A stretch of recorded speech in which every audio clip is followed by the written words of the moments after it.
और फिर आप इंट्रोडक्शन उस तरह से ही लिखेंगे। अगर आपका स्टाइल है एनेक्डोट के साथ स्टार्ट करना या स्टोरी के साथ या फिर जनरल स्टेटमेंट है या फिर कोटेशन है, it is up to you. या फिर आप डायरेक्टली जो है थीसिस स्टेटमेंट के साथ स्टार्ट करते हैं, ये टोटली आपके ऊपर है कि आप इंट्रोडक्शन कैसे अपना स्टार्ट करते हैं। इसमें कोई रिस्ट्रिक्शन नहीं है कि कोई पर्टिकुलर वे ही आपने फॉलो करना है। इंट्रोडक्शन के बाद जो सेकंड पैराग्राफ हम लिखते हैं वो होता है बॉडी पैराग्राफ। सेकंड पैराग्राफ हमारा होता है एक्सपोजिशन का। अब यहाँ पर हम एक दो चीजें और भी डिस्कस कर लेते हैं जो कि माइन्यूट सी चीजें हैं लेकिन इंपॉर्टेंट हैं, वो भी हम डिस्कस करते हैं। इंट्रोडक्शन की लेंथ कितनी होनी चाहिए, ये भी एक सवाल है। कंक्लूजन की लेंथ कितनी होनी चाहिए, बॉडी पैराग्राफ्स जो लिखेंगे हम उनकी क्या लेंथ होनी चाहिए, इस हवाले से भी मैं आपको गाइड कर देता हूँ। इंट्रोडक्शन आपका कम से कम 8 से 9 सेंटेंसेस का होगा, मैक्सिमम 120 वर्ड्स, 120 टू 130 या फिर 125 टू 130 मैक्सिमम इतना। इंट्रोडक्शन की लेंथ आपकी इतनी होगी, इससे ज्यादा लेंथ नहीं होगी। एक सेंटेंस लेट सपोज आपको कम हो जाता है, आप 8-9 सेंटेंसेस लिखते हैं या फिर आप 7-8 सेंटेंसेस लिखते हैं या फिर आप 110 वर्ड्स तक लिखते हैं तो इट्स फाइन। एक सेंटेंस आपका आगे पीछे हो सकता है, इससे फर्क नहीं पड़ता। सबसे जो लेंथीएस्ट पैराग्राफ होगा वो आपका होगा इंट्रोडक्शन। इंट्रोडक्शन के बाद बारी आती है बॉडी पैराग्राफ्स की। बॉडी पैराग्राफ्स की लेंथ कितनी होनी चाहिए, इसकी लेंथ आपकी होगी जनरली 6 to 7 सेंटेंसेस। 5 सेंटेंसेस भी हो सकता है, डिपेंड करता है कि आपकी स्ट्रेंथ कितनी है, कमांड लैंग्वेज के ऊपर कितनी है। तो उस हवाले से हम बात कर रहे हैं 6 to 7 सेंटेंसेस मैक्सिमम। लेंथ इसकी कितनी होगी, अराउंड 80 वर्ड्स के करीब होगी, लगभग 75, 70, 80 इतने ही वर्ड्स आपके होंगे बॉडी पैराग्राफ के। Third one is your conclusion. सबसे बड़ा पैराग्राफ होगा इंट्रोडक्शन का, सेकंड बड़ा पैराग्राफ होगा आपका कंक्लूजन का। इसमें आपके जो सेंटेंसेस होंगे वो 7 to 8 सेंटेंसेस होंगे, अराउंड 80 to 90 वर्ड्स इसके अंदर होंगे आपके। तो सबसे जो लेंथीएस्ट पैराग्राफ है that is your introduction, 120 words तक चला जाएगा। बॉडी पैराग्राफ्स आपके 80, 85 वर्ड्स, 75 वर्ड्स इतनी लेंथ होगी, छोटे पैराग्राफ्स होंगे आपके। उसके बाद जो कंक्लूजन है ये आपका सेकंड लार्जेस्ट पैराग्राफ होगा। पहला largest paragraph introduction, second largest paragraph आपका होगा कंक्लूजन, देन आपके बॉडी पैराग्राफ्स होंगे। अब जो बॉडी पैराग्राफ्स हैं, आप एक्सपोजिशन पैराग्राफ से लेके कंक्लूजन से पहले तक के पैराग्राफ्स, इन सारे पैराग्राफ्स में एक चीज नोट कर लीजिएगा, वो ये है कि एक सिमेट्री होनी चाहिए, एक यूनिफॉर्मिटी होनी चाहिए।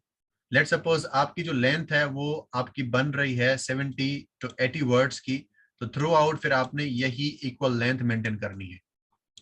ये नहीं होगा कि आपने एक पैराग्राफ लिखा है 80 वर्ड्स का, सेकंड आपका जो है वो 50 वर्ड्स में खत्म हो गया, ये एबनॉर्मल लगता है and it also looks odd.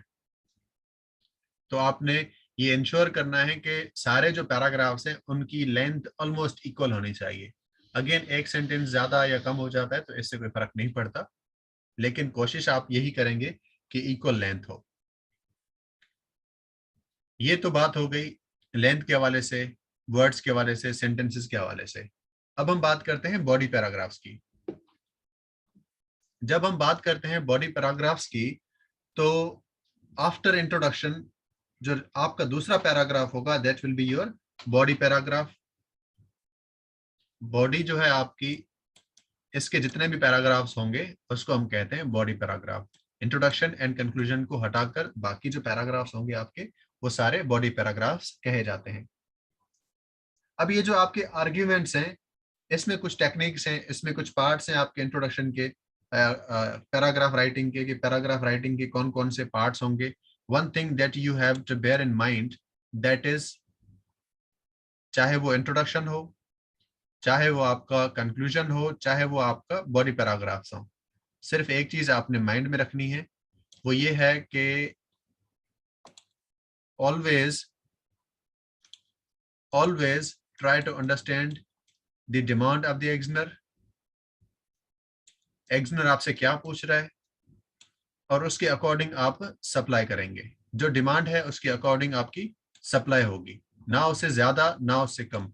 अगर डिमांड कोई चीज नहीं की जा रही, लेट सपोज आपसे ये नहीं पूछा जा रहा कि आप हिस्ट्री बताएं, तो हम हिस्ट्री नहीं बताएंगे। अगर आपसे पूछा है कॉजेस और आप सप्लाई कर रहे हैं इम्पैक्ट्स, तो वो भी किसी काम का नहीं होगा। ऑलवेज ट्राई टू अंडरस्टैंड कि what is the demand of the examiner, ऐसे की डिमांड क्या है, और जो डिमांड है जो हमसे पूछा है, जो कि रिलेवेंट आर्ग्यूमेंट्स एग्जामिनर हमसे चाहता है, हम वही चीजें ही सप्लाई करेंगे, ना इससे ज्यादा और ना ही कोई इससे कम। एक्स्ट्रा चीजें भी नहीं चाहिए और ना ही इससे कम चीजें हमें चाहिए। ऑलवेज ट्राई टू अंडरस्टैंड कि डिमांड के अकॉर्डिंग आपने सवाल सप्लाई करना है। अब हम बात करते हैं कि पैराग्राफ्स को हम डिवाइड कैसे करते हैं, उसके कौन कौन से पार्ट्स होते हैं। जनरली जो आपका पैराग्राफ होता है वो दो पार्ट्स में डिवाइड किया जाता है। जो पहला आपका पार्ट होगा, पैराग्राफ जो है बॉडी पैराग्राफ, उनको दो पार्ट्स में डिवाइड किया जाता है।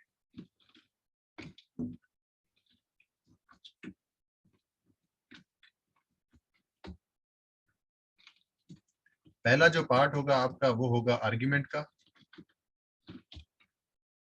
उसके बाद आप देंगे एक्सप्लेनेशन। ये दो ही चीजें आपके पैराग्राफ राइटिंग के अंदर होती हैं।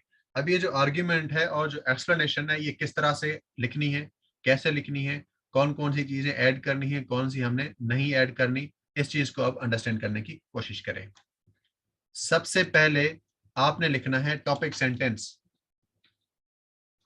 सबसे पहले आपने जो पहला पहला पार्ट होगा that will be topic sentence. इसको हम कहेंगे ओपनिंग सेंटेंस है आपका। पैराग्राफ जो होगा first sentence that will be your opening statement. Central argument भी हम इसको कह सकते हैं, टॉपिक सेंटेंस भी कह सकते हैं, और अगर आप इसको कहें कि it is thesis of that paragraph, वो जो आप पैराग्राफ लिखने वाले हैं, जो आपने आर्ग्यूमेंट बिल्ड किया है, पहला पहला सेंटेंस आपका थीसिस हो जाता है उस पर्टिकुलर पैराग्राफ का। तो स्टार्ट आप इस तरह से करेंगे, सेंट्रल आर्ग्यूमेंट से, सेंट्रल टॉपिक से। जैसे ही आपने टॉपिक सेंटेंस लिखा, तो उस टॉपिक सेंटेंस के बाद आप उसको थोड़ा सा एक्सपेंड करेंगे। टॉपिक सेंटेंस को आप थोड़ा सा एक्सपेंड करेंगे, एक आप एडिशनल नॉलेज देंगे उस हवाले से कि ये जो आर्ग्यूमेंट आपने लिखा है इसकी क्या रेलेवेंस है। उसके बाद you will give the reasons of the argument. आपने एक पॉइंट रेज किया है, एक आपने आर्ग्यूमेंट लिखा है, तो उस आर्ग्यूमेंट के अब आपने रीजंस भी देने हैं, उसको जस्टिफाई भी करना है। अगेन अगर आप रीजंस नहीं देते, जस्टिफाई नहीं करते, तो वो पैराग्राफ आपका किसी काम का नहीं होता। Writing an argument without giving substantiation is of no use. Reasons लाजमी देने हैं, उस पैराग्राफ में जो आर्ग्यूमेंट है आपका उसको लाजमी जस्टिफाई करना है। अब हम जस्टिफाई कैसे करेंगे? जस्टिफाई हम डिफरेंट वे से कर सकते हैं, और जस्टिफिकेशन में हम ये चीज पोर्ट्रे करना चाह रहे होते हैं, शो करना चाह रहे होते हैं कि ये जो आर्ग्यूमेंट है what is it's relevance actually. आपने वो आर्ग्यूमेंट वहां पर क्यों लिखा है, ये चीज आपकी लाजमी है। आपने रेलेवेंट अब रीजंस देने हैं कि ये आर्ग्यूमेंट क्यों इंपॉर्टेंट है और क्यों वैलिड है। अब जब आप जस्टिफिकेशन करेंगे इस आर्ग्यूमेंट की, तो जस्टिफिकेशन आपकी डिफरेंट तरीके से हो सकती है। देयर आर मेनी वेज, जो आपको सबसे ज्यादा सुइटेबल लगता है आप उसको फॉलो कर सकते हैं। पहला पहला तरीका है आप एग्जांपल्स दें, आप एविडेंस दें, आप कोटेशन शो कर सकते हैं, आप किसी लॉजिक के साथ, रीजन के साथ आर्ग्यू कर सकते हैं, आप किसी बुक का रेफरेंस दे सकते हैं, या फिर आप कोई रिपोर्ट कोट कर सकते हैं। जो आपने आर्ग्यू किया है उसकी कहीं ना कहीं पर जस्टिफिकेशन भी आपने देनी है। फॉर एग्जाम्पल, आर्ग्यूमेंट आपका क्या है? आर्ग्यूमेंट है आपका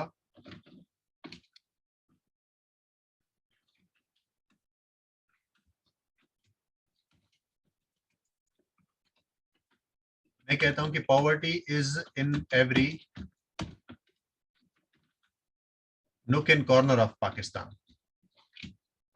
Poverty is everywhere in Pakistan. This is my opening sentence. इसको मैं टॉपिक सेंटेंस भी कह सकता हूँ, सेंट्रल आर्ग्यूमेंट भी कह सकता हूँ। अब इसको अगर आप थोड़ा सा एक्सप्लेन करते हैं तो ये आपकी एडिशनल इंफॉर्मेशन हो जाएगी। लेकिन अगर आप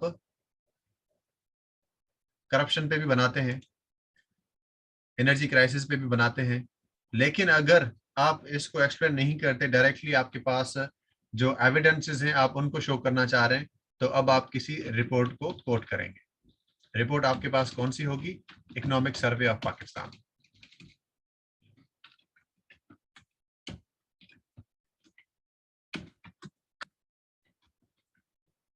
आप इकोनॉमिक सर्वे ऑफ पाकिस्तान को कोट करेंगे, उससे आप स्टेटिस्टिक्स देंगे और जिसमें आप ये प्रूव करेंगे कि पाकिस्तान में पॉवर्टी का बहुत बड़ा मसला है।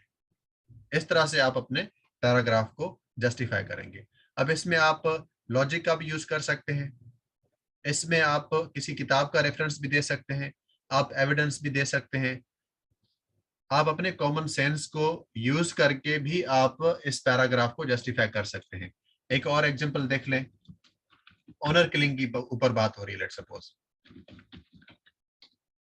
आप लिखते हैं कि ऑनर किलिंग एक बहुत बड़ा सोशल मसला है पाकिस्तान के अंदर, वुमन यहाँ पर सेफ नहीं होते और ऑनर किलिंग के काफी ज्यादा केसेस भी नोट किए गए हैं, जिसमें अब आप कॉमन सेंस यूज करके, लॉजिक यूज करके आप, या फिर केस बताकर, कंदील बलोच का लेट्स सपोज एक केस था, तो आप उसको कोट करके इस पैराग्राफ को जस्टिफाई कर सकते हैं। इस तरह जो छोटी छोटी चीजें हैं उनके साथ आपने पैराग्राफ को जस्टिफाई करना है, रीजंस आपने लाजमी देने हैं। अगर आप रीजन नहीं देते और सिर्फ आप आर्ग्यू करते जा रहे हो, तो फिर ये आर्ग्यूमेंटेशन आपकी किसी काम की नहीं होगी। सिर्फ आप रीजंस देते हैं तब भी काम का नहीं है, सिर्फ आप आर्ग्यू कर रहे हैं तब भी किसी काम का नहीं है। आर्ग्यूमेंट और रीजन दोनों देना ही लाजमी है और एक साथ ही आपकी ये दोनों चीजें आएंगी। अब यहाँ पर एक और मसला स्टूडेंट्स फेस करते हैं। लेट सपोज उनके पास एक आर्ग्यूमेंट है,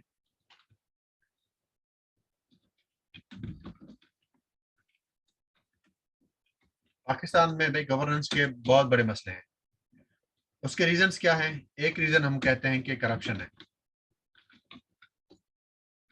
करप्शन पाकिस्तान में एक बहुत बड़ा मसला है, जो कि एक बॉटलनेक है, स्टम्बलिंग ब्लॉक है, गुड गवर्नेंस की तरफ हमें लेके नहीं जा रहा ये मसला। अब करप्शन के ऊपर आपने एक पैराग्राफ बिल्ड करना है कि आपने लिखना है कि one of the prime reasons of bad governance in Pakistan is corruption. फिर आपने ये शो करना है कि करप्शन में पाकिस्तान की रैंकिंग, करप्शन ट्रांसपेरेंसी इंटरनेशनल में हमारी रैंकिंग कहाँ पर है। फिर आप जितने भी केसेस करप्शन से रिलेटेड हैं वो आप कोट कर सकते हैं।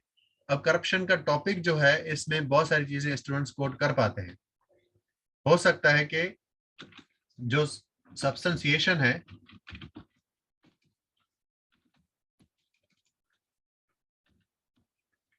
वो एक पैराग्राफ से ज्यादा हो, या फिर मोर देन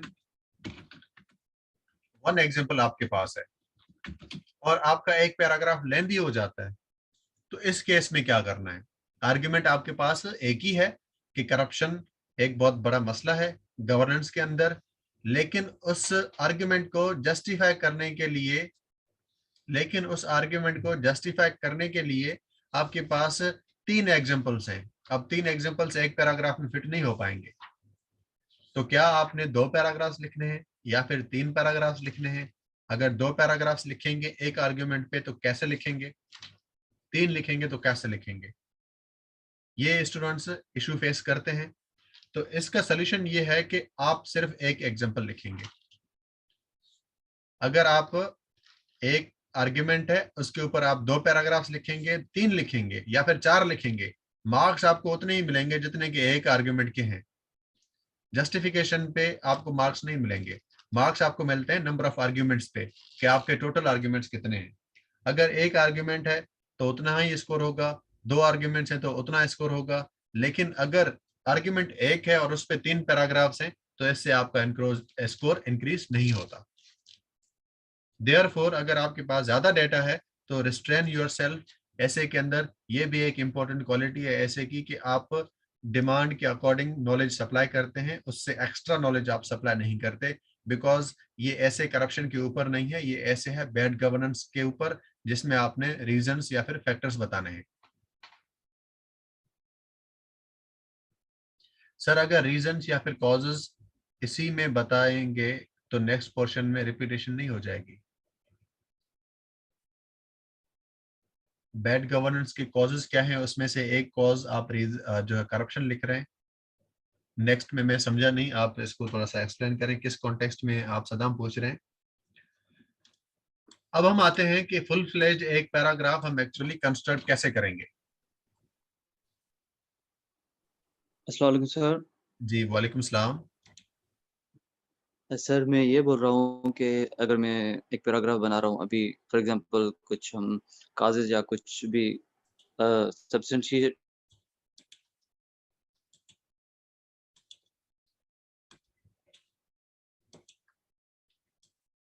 जी सदाम, आपकी आवाज नहीं आ रही। सब्सटेंशिएशन के बाद आप क्या कह रहे हैं?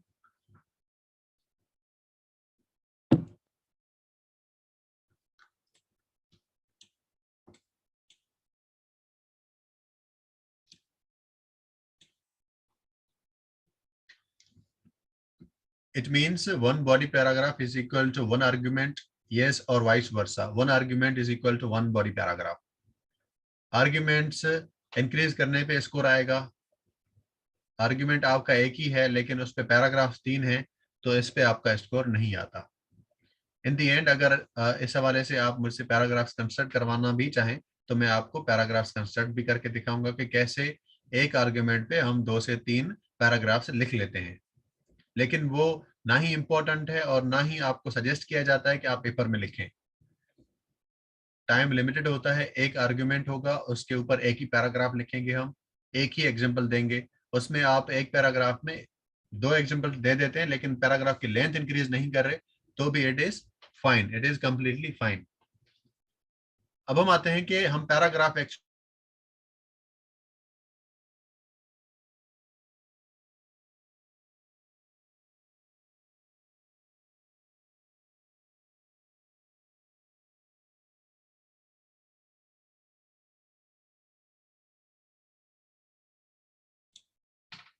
अब हम आते हैं कि हम एक्चुअली एक पैराग्राफ कंस्ट्रक्ट किस तरह से करेंगे।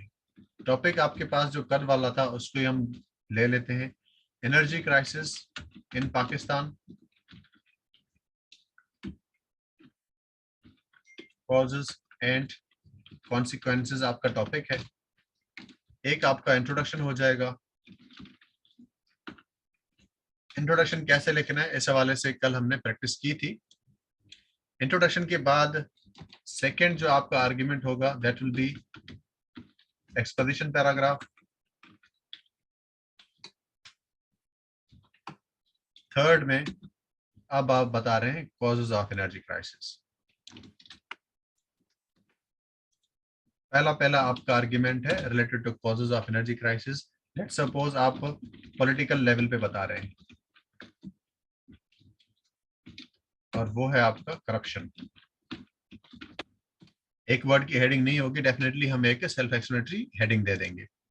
अब करप्शन एक रीजन है एनर्जी क्राइसिस इन पाकिस्तान के लिए। इसके ऊपर पैराग्राफ हम कैसे कंस्ट्रक्ट करेंगे? फर्स्ट ऑफ ऑल मैंने आपको कहा था कि we will write topic sentence. Topic sentence लिखते हैं इसके ऊपर। अब टॉपिक सेंटेंस लिखने के 2 तरीके हो सकते हैं, दोनों में आपको लिखवाना सिखा देता हूं। One of the prime reasons of energy crisis in Pakistan is corruption. एक ये सेंटेंस हो गया। अगर मैं इस तरह से लिखूं,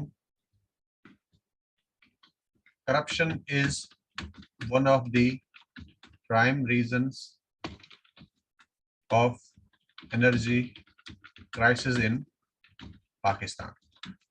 दोनों सेंटेंसेस ठीक हैं, दोनों सेंटेंसेस ग्रामेटिकली ठीक हैं, दोनों सेंटेंसेस आप लिख सकते हैं। लेकिन अब आपने यहां पर ये चीज नोट करनी है कि जब आप आउटलाइन बना रहे हैं, जब आपने आउटलाइन बनाई थी और आउटलाइन जब आपने बनाई थी तो उस वक्त आपने सब हेडिंग जो दी थी, जो आपने सब हेडिंग बनाई थी, जैसे यहाँ पर सेल्फ एक्सप्लेनेटरी हेडिंग्स कैसे बनाएंगे। लेट्स सपोज देखें ये करप्शन है ना, दी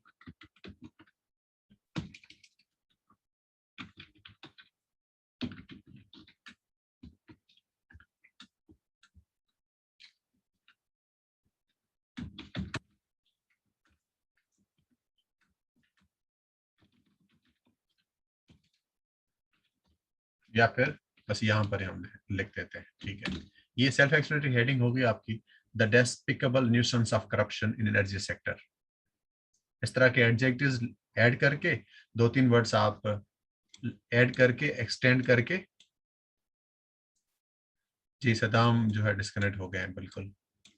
तो इस तरह आप एक्सप्लेनेटरी एक हेडिंग बना देंगे। हेडिंग बनाने के बाद अब आपने ये जो हेडिंग बनाई थी सेंटेंस में, स्टार्ट में आप यही सेम हेडिंग ही कॉपी करके पेस्ट करेंगे।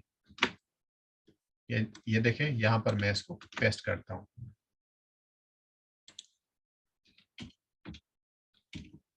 अब आपने जो पैराग्राफ लिखना है वो इसी तरीके से लिखना है, क्योंकि इससे एक क्लैरिटी आ जाएगी कि आपने जो आउटलाइन में अपना आर्गुमेंट बिल्ड किया था वो हर पैराग्राफ के स्टार्ट में आपका लिखा हुआ है। It will be very easy, काफी इजी हो जाएगा एग्जामिनर के लिए भी पॉइंट आउट करना कि आपका आर्गुमेंट कहां पर है, कौन सा आर्गुमेंट कहां पर आपका लिखा हुआ है। तो सिंपली वो पैराग्राफ में जाएगा, पहले पहले उसको आर्गुमेंट शो हो रहा है। तो इससे एग्जामिनर की लाइफ और ज्यादा इजी हो जाएगी। तो आप इस सेकंड वाले मेथड को फॉलो करेंगे, पहले वाले मेथड को हम हटा देते हैं। आपने सेंटेंस लिख लिया कि करप्शन एक बहुत बड़ा मसला है एनर्जी सेक्टर में, एनर्जी क्राइसिस की वजह से, करप्शन की वजह से एनर्जी क्राइसिस है पाकिस्तान के अंदर। ये सेंटेंस आपका हो गया। अब हम आगे चलते हैं, पैराग्राफ को पूरा हमें कंस्ट्रक्ट करना है, थोड़ी सी हम एक्सप्लेनेशन दे देते हैं। Unfortunately, it is deeply rooted in our society and has brought devastation to our country. Many examples exist that depict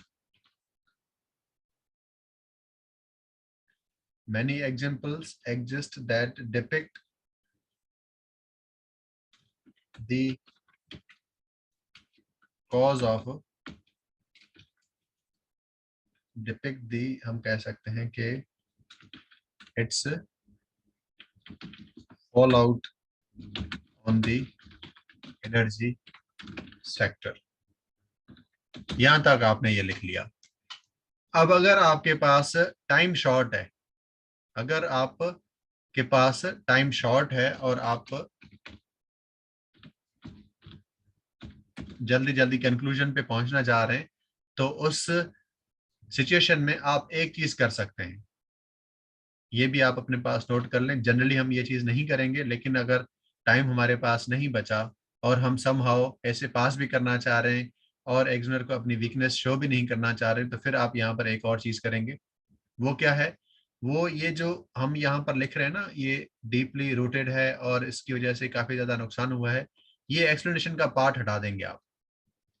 फिर आप आर्ग्यूमेंट देंगे, आर्ग्यूमेंट का डायरेक्टली जस्टिफिकेशन दे देंगे आप, देन कंक्लूडिंग उसका सेंटेंस लिख देंगे।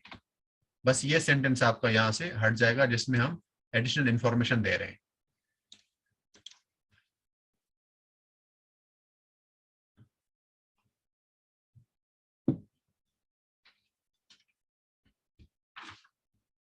काइंडली चैट बॉक्स में मुझे बताइएगा कि मेरी वॉइस आप सबको आ रही है।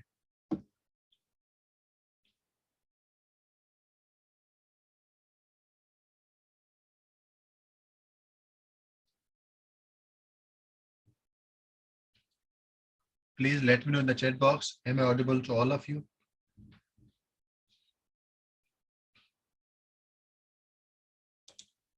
आगे चलते हैं यहाँ से हम। अब इसकी जस्टिफिकेशन हमने देनी है। मैं कहता हूं कि नंदीपुर पावर प्रोजेक्ट एक इस हवाले से आप पढ़ भी लीजिएगा इसको, करंट अफेयर्स में भी आपको काम आ जाएगा, सीपेक के हवाले से भी रेलेवेंट है।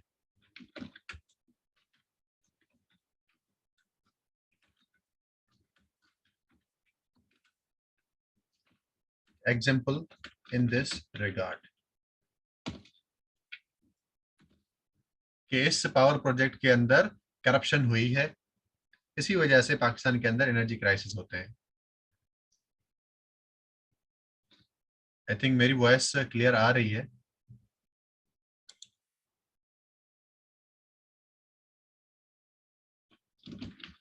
in 2012, due to corruption and complicate नहीं करते, सिंपली लिखते हैं ड्यू टू करप्शन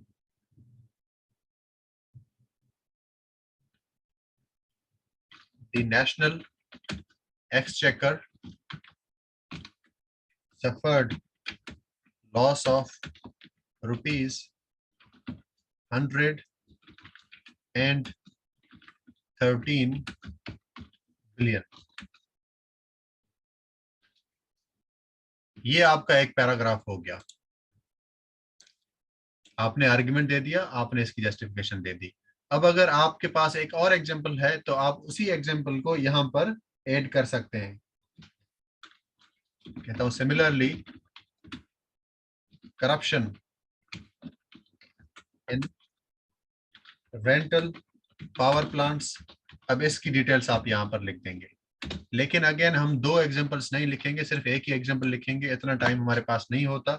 हमने एक एग्जांपल लिखना है और उसको ही जस्टिफाई करना है। अगर आप दो एग्जांपल्स लिखेंगे तो फंस जाएंगे, टाइम आप मैनेज प्रॉपरली नहीं कर पाएंगे। अब इस चीज को आप देखें, अगर ये अभी भी समझ नहीं आ रहा आपको तो आप मुझे बताएं। अब इस पैराग्राफ में हमने कंक्लूडिंग सेंटेंस नहीं लिखा, अभी तक हमने सिर्फ जस्टिफिकेशन दी है। यहां तक अगर कोई सवाल है, कोई कंफ्यूजन है तो मुझे बताएं, अदरवाइज हम यहां से आगे चलते हैं।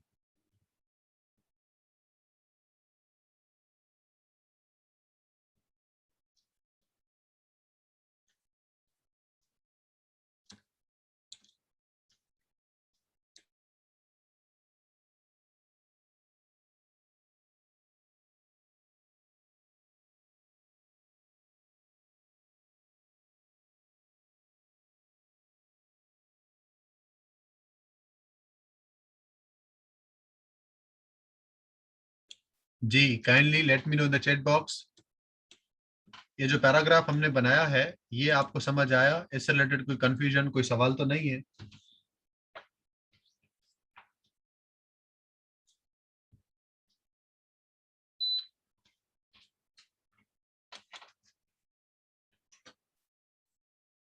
काइंडली मुझे मैसेज में, चैट बॉक्स में बता दें।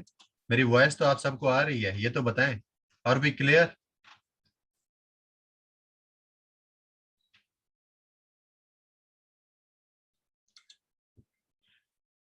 इस पैराग्राफ से रिलेटेड भी कोई सवाल नहीं है कि इस पैराग्राफ में कंक्लूडिंग सेंटेंस कहाँ है? ये मैंने आर्ग्यूमेंट दे दिया, ये इसकी जस्टिफिकेशन दे दी, एक कंक्लूडिंग सेंटेंस भी लिखना बनता है, लिखना होता है आपको। This proves that the project was initiated to fulfill narrow interests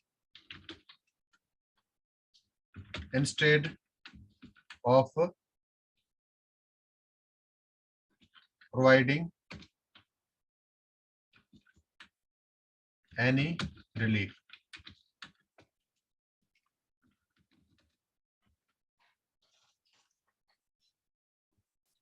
अब आपका सेंटेंस कंप्लीट हो गया, पैराग्राफ आपका कंप्लीट हो गया, और आपने इसी तरीके से ही पैराग्राफ्स बिल्ड करने हैं अपने।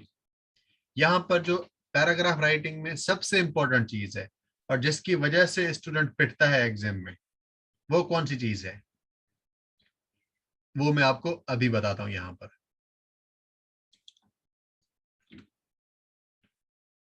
इसी पैराग्राफ में अगर मैं एक चीज की एडिशन कर दूं, इसी पैराग्राफ के अंदर अगर मैं और कोई आर्ग्यूमेंट ऐड कर दूं, तो फिर ये पैराग्राफ मेरा कंप्लीटली डिफरेंट हो जाएगा।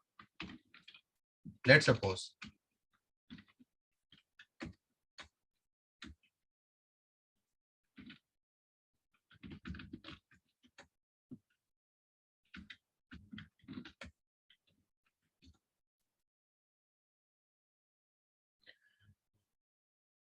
losses due to dysfunctional transmission system is another factor that is contributing to the energy crisis in contributing to the unfolding of energy crisis in Pakistan. अब आप लोग मुझे बताएं कि क्या इस पैराग्राफ में अब कोई मसला है? टिप्स एंड ट्रिक्स के हवाले से मैं आपको गाइड करूंगा, उसमें मैं आपको बताऊंगा कि कितने टोटल पैराग्राफ्स होने चाहिए, क्या उसका कोई हार्ड एंड फास्ट रूल है या नहीं है, इस हवाले से भी डिस्कस करेंगे. Is there any problem in this body paragraph? New argument add किया है, इसकी वजह से कोई डिसएडवांटेज होगा, कोई लॉस होगा, क्या होगा?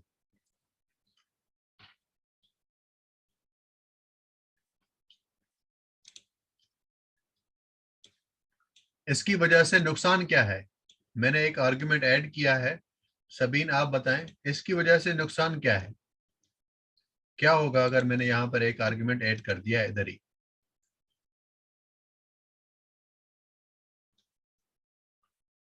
तो पता है क्या होगा?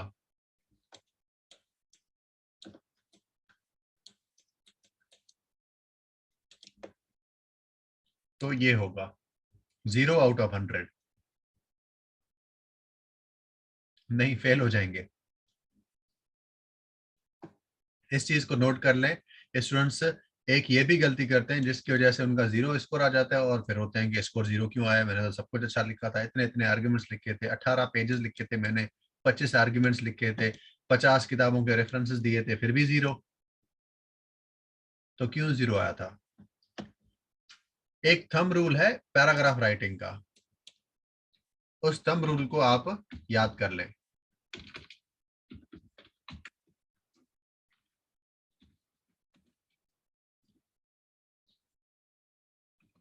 जो आपका पैराग्राफ है वो हमेशा बेस करता है सिंगल आइडिया पे. हमेशा एक पैराग्राफ में एक आइडिया होता है. इस आइडिया को जस्टिफाई करने के लिए there can be multiple examples. आप मल्टीपल कोट्स लिख सकते हैं, मल्टीपल एविडेंसेस दे सकते हैं, multiple facts and figures show कर सकते हैं, मल्टीपल बुक्स रेफरेंसेस शो करते हैं, लेकिन idea will be the same. Same idea, एक ही आपका आइडिया होगा. अगर दो आइडियाज आपने एक पैराग्राफ में लिखे तो एग्जामिनर लगा देगा क्रॉस, कि आपको बेसिक चीज नहीं पता कि एक पैराग्राफ में कौन सी चीजें होती हैं. एक पैराग्राफ में एक ही आइडिया होता है आपका डिस्कस किया हुआ. कभी भी एक पैराग्राफ में हम 2 या 3 या 4 आइडिया डिस्कस नहीं करते. तो एग्जामिनर कहेगा कि आपको बेसिक चीज नहीं पता और आप चले सीएसएस पास करके ब्यूरोक्रेट बनने, अगले साल आइएगा. Therefore don't repeat this mistake. एक पैराग्राफ में एक ही आपका आइडिया होगा, इसको सीरियसली लेना है आपने. और हमेशा जब भी पैराग्राफ कंस्ट्रक्ट करेंगे तो उसमें एक ही आइडिया होगा, इंश्योर करना है आपने. कभी भी आप हाउएवर करके कोई कोई और गलती नहीं करिएगा. अब इसमें लेट्स सपोज एनर्जी क्राइसिस वाला ऐसे था, मैं यहाँ पर लिख देता हूँ however government has taken action against the culprits and justice has been delivered वगैरह वगैरह. ये आप लिख देंगे तो अगेन स्कोर आपका होगा 0. आपने बाकी जो चीजें लिखनी है वो दूसरे रेलेवेंट पैराग्राफ्स में लिखने हैं. यहां पर आपने सारी चीजें नहीं लिखनी. यहाँ पे सिर्फ आपने ये बताना है कि करप्शन की वजह से एनर्जी क्राइसिस है हमारे पास, ये एक रीजन है. इसी पॉइंट को आपने साबित करना है. और भी क्लियर, ये बात आपको समझ आ गई है कि पैराग्राफ राइटिंग में सबसे इंपॉर्टेंट चीज क्या है कि पैराग्राफ एक ही आइडिया के ऊपर बेस कर रहा होता है आपका. 2 आइडियाज आपने दे दिए, 3 दे दिए, तो फिर वो पैराग्राफ नहीं होता.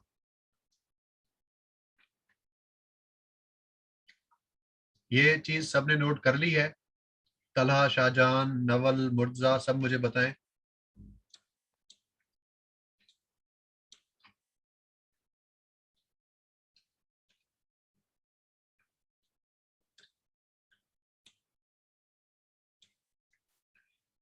मुर्जा कह रहे हैं कि सर असल में ये तभी गलती करते हैं क्योंकि दूसरे टीचर्स बोलते हैं कि आप कनेक्टिविटी के लिए दूसरा आर्गुमेंट लिखते हैं, थोड़ा लास्ट में रेफरेंस दिखा दें.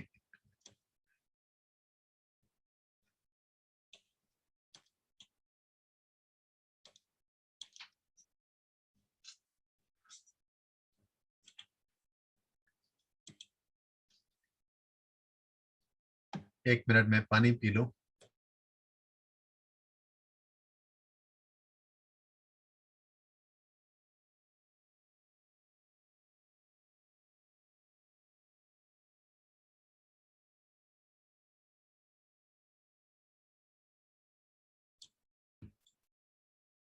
कनेक्टिविटी कैसे आपने लेकर आनी है, कनेक्टिविटी हम कैसे लेकर आएंगे, ये आज की क्लास में मैं आपको सिखाता हूँ।